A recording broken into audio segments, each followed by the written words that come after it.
and happy Halloween. So because it's Halloween, I've decided to do the Halloween book tag. I just looked it up online. I don't know who this tag belongs to or if these are actually all the questions. I just wanted to do something fun because it's Halloween. Also, guess who I am? Down in the comments below. I have learned that unfortunately the people on my college campus are not as educated as I would hope they would, since like 2.5 people actually know who I'm dressed up as, but sadness, and we'll move on. The first question of this tag: a scary must-read for Halloween. Now this was sort of tricky because I don't tend to read thriller, scary genre books. It's just not what I'm into, and it's not what I know that I like, so I haven't really tried a lot of them. So the only thing that I can recommend for this is Through the Woods by Emily Carroll. This is a graphic novel. It's filled with short stories, and it's like creepy, scary stories. I did a video on it, a book opinion on it. I think the best way I could describe that is it's gives you that tingle up your spine without being obviously scary. It's not out there for the jump scares. It's more out there for the thriller, psychological, I'm gonna mess you up in the head and make you think you have monsters under your bed sort of scary. The next question: scariest book cover. Now, some of you might be assuming that I'm gonna pick something that looks terrifying and the ooh, that's horrific sort of scary, there's a spider on it sort of way. But you guys should know me better by now, so I picked Reckless by Cornelia Funk. I hope you guys can see this. It's a hideous cover. I don't know what's going on. There's a human person's face. I don't like that. There's some little weird design going on over here. There's ugh. It's just so hideous, okay? It's so hideous. And I'll put up a picture of the alternative cover for this, which is even worse. None of them are beautiful at all, and to me, that is a truly terrifying thing. How hard is it to make a book cover look appealing? I don't know, but I would hope that these products have slowly disappeared because yeah, that's all I'm gonna say on that. Next question is, if you go trick-or-treat with any author, which author would you want to trick-or-treat with?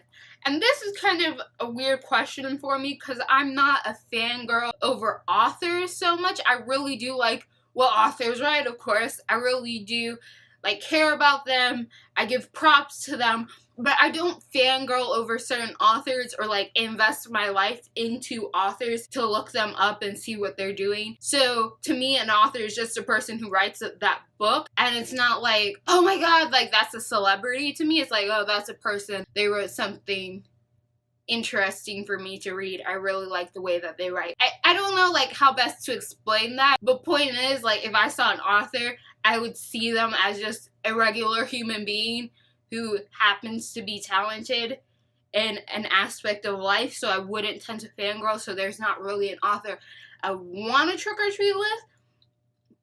I mean, I think the only author I fangirl over is J.K. Rowling, but that's because that was instilled in me from childhood, that she was simply the best because I grew up on Harry Potter. But nowadays, if I could think of an author that I would just like to hang out with, I guess I would go with V.E. Schwab, because from her Instagram, she seems like a pretty chill and okay person. Even though I actually haven't fully read any of her books, she as a person just seems like a pretty chill person I would like to hang out with on occasion.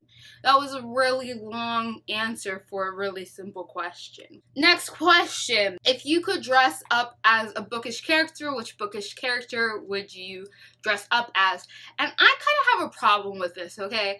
So books are personal mediums. When you read a book, you get to imagine what the character would look like. Yes, the author is supposed to give you some sort of detail and some sort of description of the place and people going on, but you get to infer a lot about them, so it's not easily recognizable for everyone else. And half of the fun of dressing up is when people recognize who you're dressed up as and like pat you on the back for being so amazing, which is why I'm really mad at everyone on my campus for not realizing how amazing I am. But for that reason, I would only dress up as bookish characters if there was some sort of televised mediums, like some sort of centralized idea in which I could show people who didn't recognize the character, or I could like know that the wider audience would be able to dissect and diagnose who I am. So for this, another very long answer for a very short question, I would like to dress up as Avatar Kyoshi from the Avatar Last Airbender TV show. I'm counting this because technically it does have a manga, which is literature, which does mean it's bookish, which means I can dress up like this and it still count as the question. And I've been really interested in doing like the face paint that Kyoshi does and the Kyoshi warriors do, and I think that would be like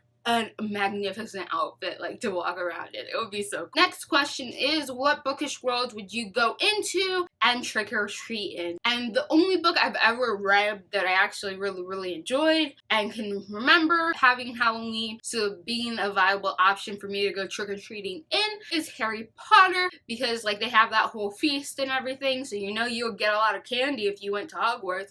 But if I just had to pick a world that wasn't Harry Potter that I think maybe would give me delicious sweets, I would have to go with The Sandwich Thief by Andre Marcos and Patrick Doyon.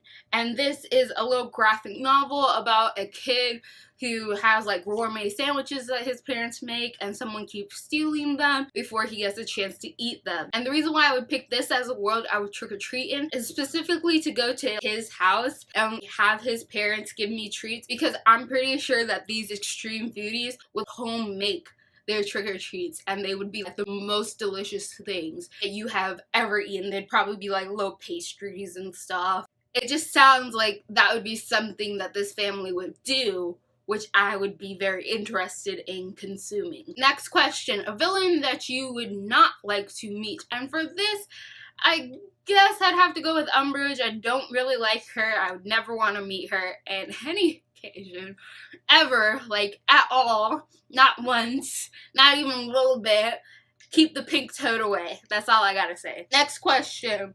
Would you rather dress up as a vampire, zombie, werewolf, or shadow hunter? And since this is a would you rather dress up as versus a would you rather actually be, I would have to toss up between vampire and shadow hunter. I really do not like the whole shadow hunter series, but between vampire and shadow hunter, those seem like the least amount of work because I own a lot of black and combat boots and, you know, just like alternatively dark things that I could easily pull together a costume that would make me pull off the vampire or shadow hunter look. So it just seems like the least amount of effort if I dressed up like either one of those. Next question is, what candy would you want from the Harry Potter universe? I think I'm just gonna have to go with chocolate frogs. I'm not quite sure about all the other candy, like Bertie Bott's every flavored beans seem a little risky. The candy that Fred and George makes seems like I would have to do a little bit of investigation unless I wanted that candy to be a joke on myself. And just a lot of the other candy I'm not too familiar with to make an educated choice. So I would either take Lupin's chocolate bar or eat some chocolate frogs. Hopefully, which aren't real frogs that have been chocolafied. That would be really weird. I haven't eaten a toad yet. I don't really want to. Next question, what is my favorite Halloween candy? And I think I'm going to have to go with Reese's or any combination of chocolate with peanut butter, which is really rather odd since I have a thing against how much peanut butter Americans put in everything. I think it's the weirdest thing ever. Why do you guys have to put peanut butter on absolutely everything?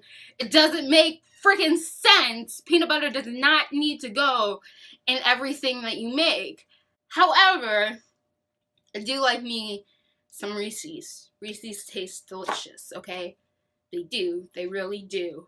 And it's the one candy that I could eat a ton of and never really get tired of. If we're getting really specific, it's peanut butter M&Ms. I really like those.